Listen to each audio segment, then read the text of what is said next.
ABC General Hospital spoilers Thursday, April 2 reveal that there are moments in Port Charles when frustration does not erupt into chaos immediately, but instead settles into something heavier, something quieter, something that eats away at a person from the inside until it can no longer be contained, and Lulu is standing right at the edge of that kind of breaking point.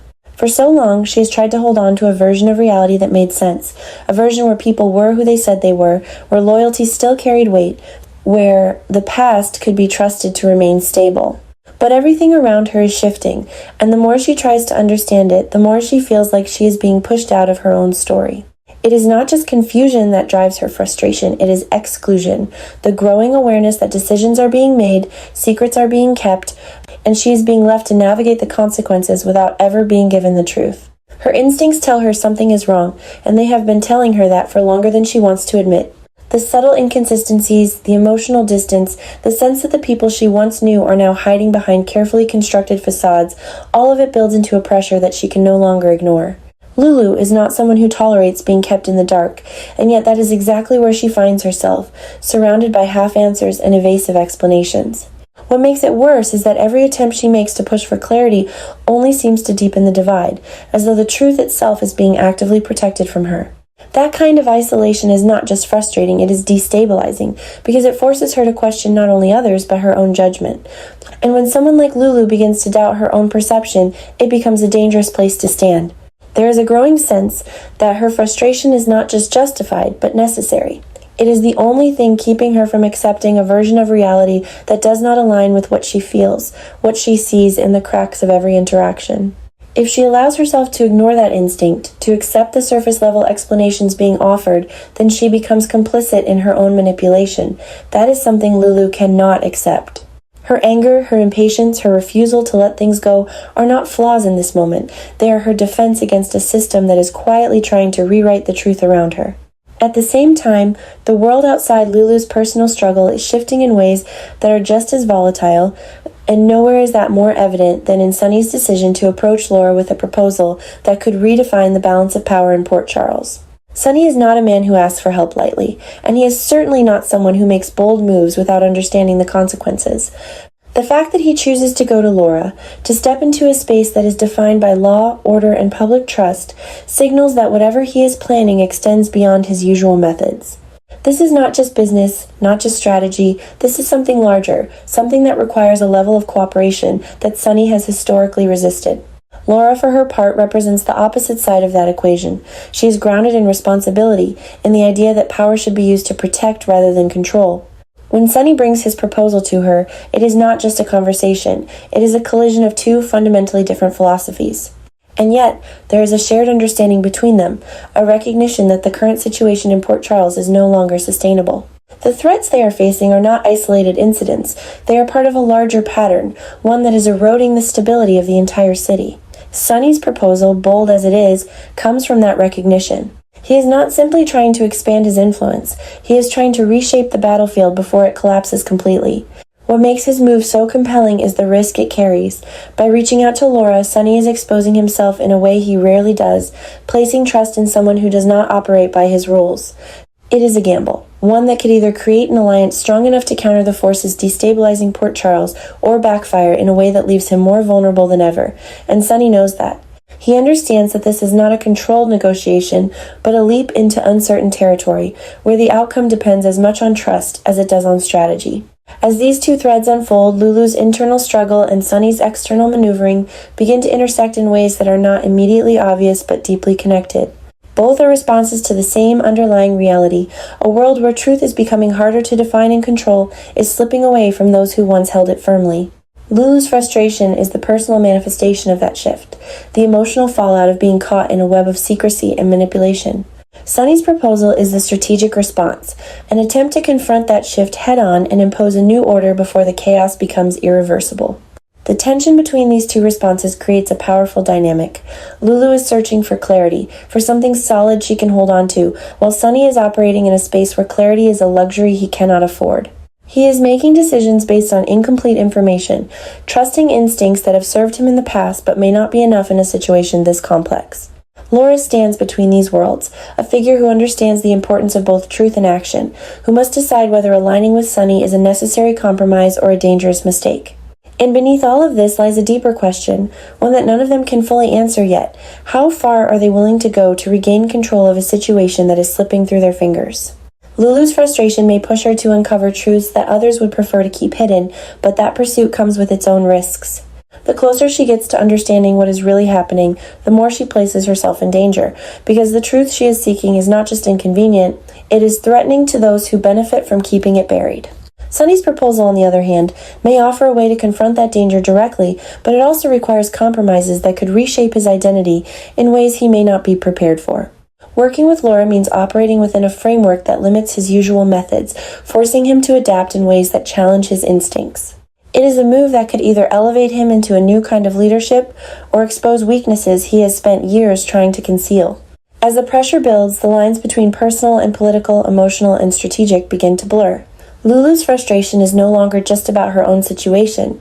It becomes part of a larger narrative about truth and control. Sunny's proposal is no longer just a calculated move. It becomes a reflection of how far he is willing to go to protect what matters to him. And Laura, standing at the center of it all, must navigate a path that balances trust with caution, action with responsibility. What makes this moment so compelling is not just the individual choices being made, but the way those choices ripple outward, affecting everyone connected to them. Lulu's determination to find answers could expose secrets that destabilize more than just her own world. Sunny's bold proposal could shift the balance of power in ways that create new opportunities and new dangers. And Laura's decision, whatever it may be, will likely determine how these forces collide. In the end, the question is not whether Lulu has a right to feel frustrated or whether Sunny's proposal is too bold. The real question is what those emotions and decisions will lead to, how they will shape the next phase of a story that is already teetering on the edge of something explosive. Because in Port Charles, when frustration turns into action and bold ideas become reality, the consequences are never contained. They spread, they escalate, and they leave behind a landscape that no one fully recognizes anymore. There are moments in Port Charles when everything seems to move in separate directions, each story unfolding in its own quiet intensity, until suddenly those threads begin to tighten around the same truth, and what once felt isolated becomes part of something much larger, something impossible to ignore.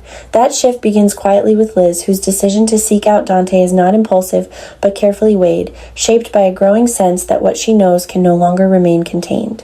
Liz is not someone who thrives on chaos, yet she understands that silence can be just as dangerous, especially when the truth begins to carry consequences beyond her control. When she finally stands in front of Dante, there is no dramatic prelude, no attempt to soften what she has come to say. The weight of the information she carries is enough, and the way she delivers it reflects both urgency and restraint, as though she is aware that once the words leave her, there will be no turning back. For Dante, the moment lands with a quiet but unmistakable impact. He is not easily shaken, not someone who reacts without thought, but there is something about what Liz reveals that forces him to reassess more than just the immediate situation. It is not just the content of the information that unsettles him, but what it implies, the way it connects to patterns he has been noticing, inconsistencies he has not yet been able to fully explain. Dante's mind begins to move quickly, tracing the implications, testing the edges of what could be true and what might still be hidden. Yet beneath that analytical process there is a deeper reaction, one that is harder to control. The realization that something significant has been unfolding without his awareness challenges his sense of control, his role as someone who is supposed to see what others miss. That internal conflict between the need to act and the need to understand becomes the driving force behind his response. At the same time, Rick finds himself in a very different kind of moment, one defined not by revelation, but by reassurance. Whatever situation he is facing, it requires him to steady someone else, to provide a sense of calm in a space where emotions are threatening to spiral. Rick is no stranger to tension, but there is something about this moment that feels more personal, more immediate. The person he is trying to reassure is not just dealing with fear or uncertainty, but with the kind of emotional strain that comes from feeling cornered, from believing that there are no good options left. Rick steps into that space with a measured confidence, choosing his words carefully, not because he is uncertain, but because he understands the power of what he says. His role here is not to solve the problem outright, but to create enough stability for the other person to regain their footing. What makes Rick's position so compelling is the duality of it. On the surface, he is offering reassurance, presenting himself as someone who has control over the situation, who can guide things toward a resolution. But beneath that surface, there is a calculation at work, an awareness that reassurance is often the first step in shaping outcomes. Rick is not just calming someone down, he is influencing the direction of their choices, subtly guiding them toward a path that aligns with his own understanding of what needs to happen. That does not make his intentions dishonest, but it does add a layer of complexity to his actions, a recognition that even moments of comfort can carry strategic weight. While these interactions unfold, another development begins to take shape, one that has the potential to disrupt everything. Nathan, who has been moving through his own maze of uncertainty, stumbles upon a piece of information that does not just answer questions but creates new ones, deeper ones, more dangerous ones. The discovery is not dramatic in its presentation, but in its implications. It is the kind of information that forces a reevaluation of everything that came before, that challenges assumptions and introduces possibilities that were previously dismissed. For Nathan, this moment is both clarifying and destabilizing, because it offers a glimpse of truth while simultaneously revealing how much has been hidden. The effect on him is immediate but complex. There is a part of him that wants to act, to follow the thread of this new information wherever it leads, to finally break through the confusion that has been surrounding him. But there is also hesitation, a recognition that what he has uncovered may not just affect him but everyone connected to him. Acting on this information could expose secrets, disrupt relationships, and potentially place people in danger. That tension between the need for truth and the fear of its consequences becomes the central conflict within him. As Nathan processes what he has learned, the connections between his discovery and the situations involving Liz, Dante, and Rick begin to emerge.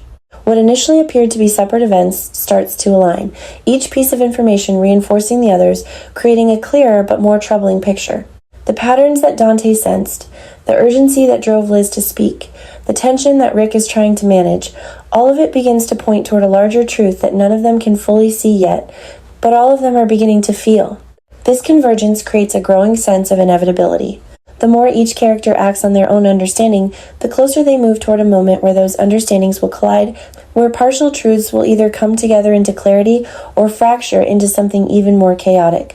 The atmosphere shifts from one of uncertainty to one of anticipation, as though something is building beneath the surface, something that will soon force itself into the open. For Liz, the decision to speak is already beginning to carry consequences. The information she has shared cannot be contained, and as Dante begins to act on it, the ripple effects spread outward, touching other parts of the narrative in ways she may not have anticipated. For Dante, the challenge is to navigate these ripples without losing control, to stay ahead of a situation that is becoming increasingly complex. For Rick, the task is to maintain stability in a space that is inherently unstable, to keep emotions from overtaking reason long enough for a path forward to emerge. And for Nathan, the discovery he has made becomes both a key and a burden. It has the potential to change everything, to bring clarity to a situation that has been defined by confusion and doubt. But it also places him in a position of responsibility, forcing him to decide how and when to use that information, knowing that the timing of its revelation could determine the outcome of everything that follows. What makes this moment so powerful is not just the information itself, but the way it moves through the characters, shaping their actions, influencing their decisions, and drawing them closer together even as they struggle with their own individual conflicts.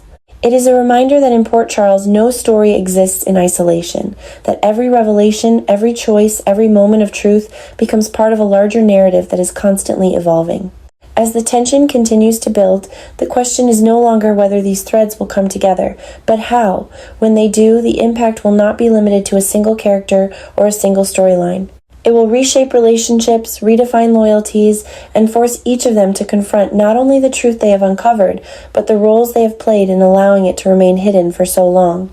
And in that confrontation, there will be no easy answers, only the kind of choices that define who they are when everything else falls away.